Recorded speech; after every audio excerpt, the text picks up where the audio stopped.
retired Brigadier General Rob Spalding with us right now. General, we talk a lot about, and we did when Syria was ruled by Assad, and now, of course, it's a whole new government taking over. A lot of people are hopeful that it's not going to be a devil we don't know. It's not a devil at all. We knew the one that was there, and this is going to be very different. But I'm old enough to remember, General, as are you, there was great hope, at least in Iran, after the Shah of Iran left, that the Ayatollah Khomeini would add order and structure. And, of course, it was anything but. So what do you see happening now?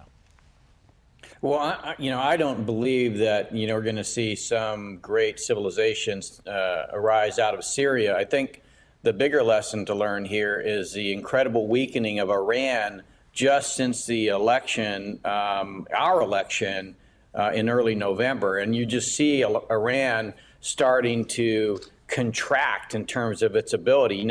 Some of this has to do with what the IDF has done, but a lot of it has to do just with the changing nature of the overall globe since the election. So, General, the issue becomes what now, right? I mean, we've already had Hezbollah's chief on the wires saying that we hope the new rulers of Syria will see Israel as an enemy and not normalize ties with it. So everyone is trying to get their PR points in. Where do you see this going? Well, I think what you're going to see is a strong support of Israel.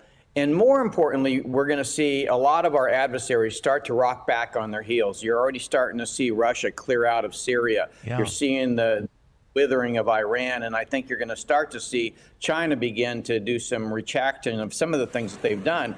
And what this does is it gives us an ability to start focusing here on the homeland.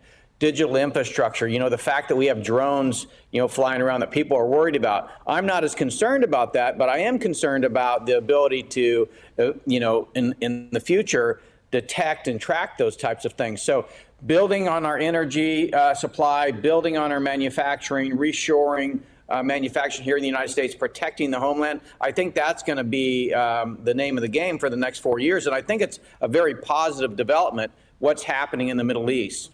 General, if I can talk about the next 4 to 5 weeks, Donald Trump has already warned Hamas, you better release all of these hostages you've got, or they're going to be held to pay. Let's say they don't do that. Then what?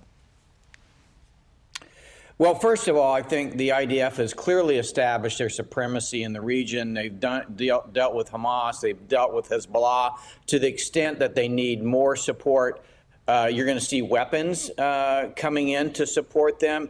And, capabilities if they need it. But my sense is, where the IDF is now with what they've done, and given the fact the Biden administration has really, kind of shortchanged them with regard to resources and material, I think that's going to change. And I think, again, that's going to give us more time to focus on domestic issues, which I think are, from a national security perspective, are much more serious right now. If I can switch to Ukraine, but there is a method to my madness here, because if you think that Vladimir Putin has just lost a port in Syria that he had, and he's down to really Crimea right now, and the importance of that for him in Europe, would it push him to resolve this long war in Ukraine with Donald Trump, or do just the opposite? What do you think? Well, I think it will. And more importantly, I think President now can turn to China and say, look, you keep supporting the Russians, and we're going to basically turn your ships around at our ports. And so I think, given the fact that the president has stated that he wants to end that war, and, quite frankly, Neil, what I've been saying from the very beginning is we don't need to seek a victory for Ukraine. What we need to seek is a ceasefire. I think the Russians and Putin are going to be more than ecstatic to figure out how we get to a cessation of hostilities, maybe not peace. But as you know, we're still at war on the Korean Peninsula, but we're not fighting. That's the key piece. All right, General, thank you very much. We're going to take a quick break here, but I want to alert you to something happened at the White House. Click here to subscribe to the Fox News YouTube page to catch our hottest interviews and most compelling analysis.